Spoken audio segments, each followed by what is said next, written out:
পাকিস্তানে সংঘটিত সাম্প্রতিক সহিংসতায় আফগান নাগরিকদের সংশ্লিষ্টতার প্রমাণ পেয়েছে দেশটির গোয়েন্দা সংস্থা ও নিরাপত্তা বাহিনী। মঙ্গলবার পাকিস্তানের উত্তর পশ্চিমাঞ্চলে অবস্থিত বান্নু সেনানিবাসে দুটি বিস্ফোরক ভর্তি গাড়ি নিয়ে হামলা হয়েছে। এতে 5 জন সেনা সদস্য সহ 35 জন নিহত হয়েছে। তেহরিক-ই-তালেবান পাকিস্তানের সমর্থিত সন্ত্রাসী গোষ্ঠী জইশ-উল-ফুরসান এই হামলার দায় স্বীকার করেছে।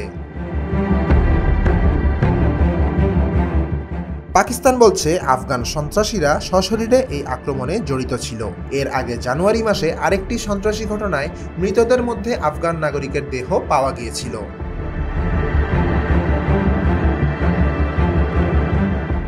মঙ্গলবারের এই হামলার আগে সোমবার রাতে পাক আফগান সীমান্তে তালেবানের সঙ্গে পাকিস্তানি সেনার দফায় দফায় গুলির লড়াই চলেছে।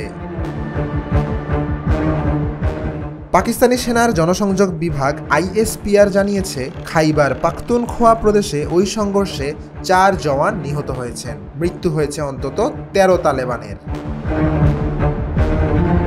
গত 19 ফেব্রুয়ারি পাকিস্তানের সেনাবাহিনী আফগানিস্তান সীমান্তে জঙ্গিদের বিরুদ্ধে ব্যাপক অভিযান চালিয়েছে, যার ফলে অন্তত 30 জন সন্দেহভাজন জঙ্গি নিহত হয়েছে। এই অভিযানটি গোয়েন্দা তথ্যের ভিত্তিতে পরিচালিত হয়। পাকিস্তান সরকারের পক্ষ থেকে দেশের সন্ত্রাসবাদের হুমকি নির্মূল করতে কঠোর পদক্ষেপ নেওয়া হচ্ছে বলে জানানো হয়েছে।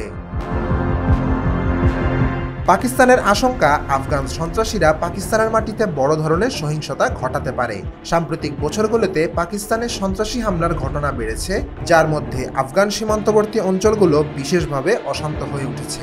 পাকিস্তান সেনাবাহিনী দ্রুত সন্ত্রাসীদের নির্মূল করতে অভিযান চালাবে বলে ঘোষণা দেওয়া হয়েছে।